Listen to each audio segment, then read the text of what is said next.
Je suis directeur de la photographie, je suis aussi membre de l'AFC, j'en suis actuellement le vice-président concernant les membres associés.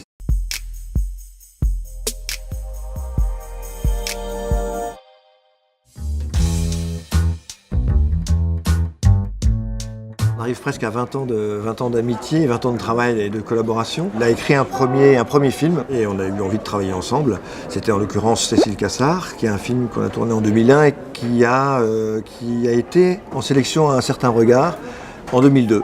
Donc c'est assez drôle de retrouver 18 ans plus tard le même réalisateur dans la même sélection. On a fait ensuite 5 films ensemble. C'est une longue histoire qui est assez liée à Cannes. À chaque fois qu'on fait un film ensemble avec Christophe, on est ici, c'est devenu une habitude.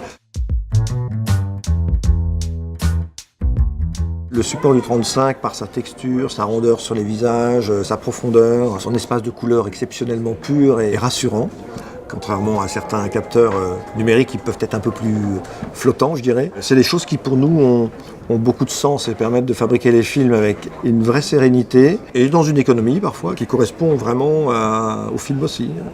Christophe est quelqu'un qui n'aime pas énormément tourner de prises. Il aime bien la répétition, il aime bien amener ses acteurs, ses personnages à un endroit particulier, mais après, le moment du tournage, c'est un moment très sacré. Et la continuité du 35 nous a toujours aidé, projet après projet, à, je dirais, sacraliser toujours ce moment.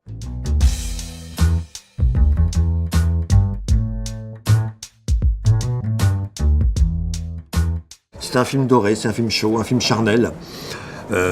J'ai envie d'aller dans cette direction-là. Donc on a creusé ensemble, on s'est posé la question de quelle manière on avait envie de raconter ce film, je dirais, pas d'été, mais ce film chaleureux, ce film doré. Un doré un peu comme on pouvait voir dans certains films de James Gray ou dans certains Bergman, ou même dans Carol de Todd Haynes, qui ont été pour nous de temps en temps une référence.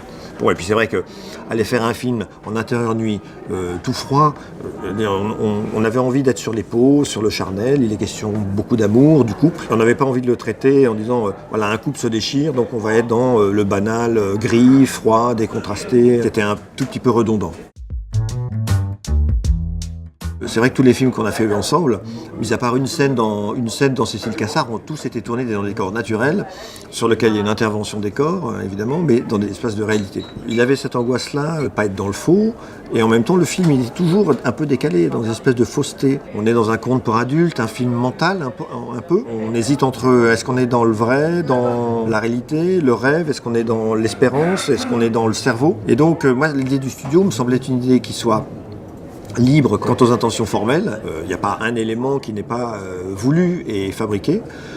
Donc un contrôle total des couleurs, des espaces, des perspectives, du jeu. Sauf que Christophe, finalement, a profité d'être dans un décor en studio pour finalement tourner comme si on était en décor naturel. Finalement, on est revenu à cette sensation-là. On n'a pas bougé les murs, on n'a bougé que les plafonds. Parce que les plafonds, moi, pour des raisons de sens dans l'histoire, j'avais envie qu'on les sente présents, que les personnages soient dans des boîtes.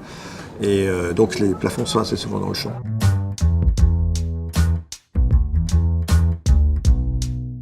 C'est une très bonne question et on se l'est posé pratiquement à tous les plans avec Christophe. Où on mettait le curseur? Jusqu'où on va? Jusqu'où on emmène le récit avec la forme?